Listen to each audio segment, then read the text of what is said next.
অনেক অনেক বছর আগে ইয়েমেনের এক গ্রামে জন্ম নিলেন এক শিশু। জন্মের আগেই আধ্যাত্মিক জগতের বড় বড় সাধকেরা বলে গিয়েছিলেন এই শিশুটি একদিন আল্লাহর পথে মানুষকে সত্য শান্তির আলো দেখাবে। ওই শিশুটি পরবর্তীতে পরিচিত হন হযরত শাহজালাল রাদিয়াল্লাহু আনহু নামে, যিনি 360 আউলিয়ার অন্যতম একজন মহাসাধক।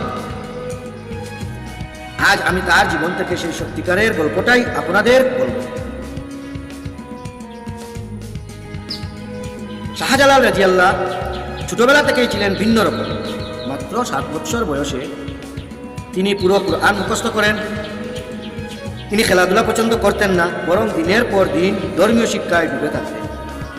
যুবক বয়সে তিনি ইয়েমেন ছেড়ে বেরিয়ে পড়লেন জ্ঞানের সন্ধানে।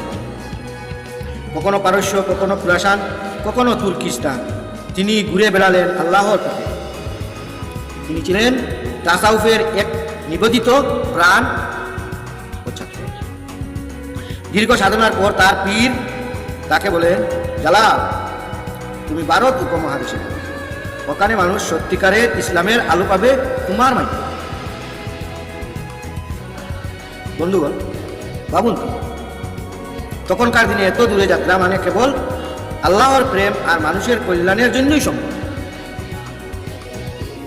সেই সময় সিলেটের রাজা গৌর গোবিন্দ নিরীহ মানব সমাজের উপর ভয়াবহ নির্যাতন চালাচ্ছিলেন।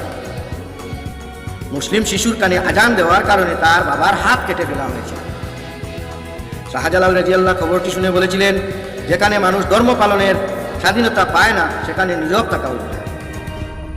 তখন তিনি প্রায় 360 জন আউলিয়া সঙ্গে নিয়ে সিলেটের উদ্দেশ্যে রওনা হলেন।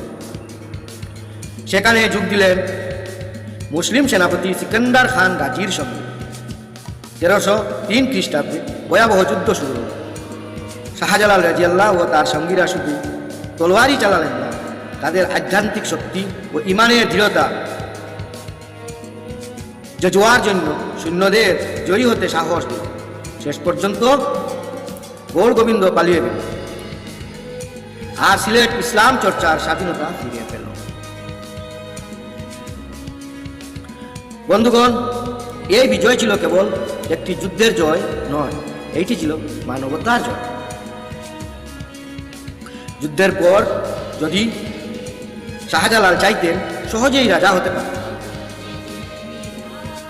কিন্তু শাহজালাল রাদিয়াল্লাহু ক্ষমতা চাইলেন না।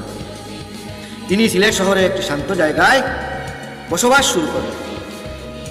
সাধারণ জীবনযাপন, সাদামাটা খাবার, বেশিরভাগ সময় জ্ঞান, জিকির আর শিক্ষা দেন। দূর দূরান্ত থেকে মানুষ আসতে লাগলো তার কাছে। তিনি বলতেন, মানুষের হৃদয়ে ভালোবাসা জাগানোই আসল ইবাদত। মানুষের প্রতি দয়া না থাকলে আল্লাহর কাছে ইবাদতও গৃহীত হয় না। শাহজালালের কথার কোমলতার আর জীবনযাপনের সরলতা মানুষকে মুগ্ধ করেছিল। 1346 খ্রিস্টাব্দে শাহজালাল রাদিয়াল্লাহু ইন্তিকাল করেন। তাকে সিলেটে দাফন করা হয়। আজ তার মাজারে প্রতিদিন হাজার হাজার মানুষ আসে। শুধু মুসলমান নয়, নানা ধর্মের মানুষও সেখানে আসে শান্তির খুঁজে। কারণ শাহজালাল রাদিয়াল্লাহু শুধু একজন সুফি সাধক ছিলেন না, তিনি ছিলেন ভালোবাসা, ত্যাগ ও মানবতার প্রতীক। বন্ধুগণ, হযরত শাহজালাল রাদিয়াল্লাহু আমাদের শিখিয়েছেন, ধর্ম কেবল নামাজ রোজার মধ্যে সীমাবদ্ধ নয়, বরং মানুষের প্রতি ভালোবাসা, সেবা ও শান্তি প্রতিষ্ঠার জন্য সেবা ও শান্তি প্রতিষ্ঠাই আসল।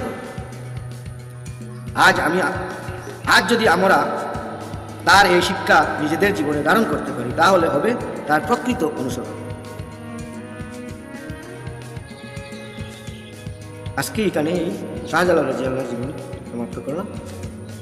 কালকে এমন সময় আরও একজন সুফি সাধকের জীবনী নিয়ে আপনাদের সম্মুখে উপস্থিত হব। স্মাইল থাকবেন, লাইক কমেন্ট শেয়ার দেবেন। খুদা হাফেজ।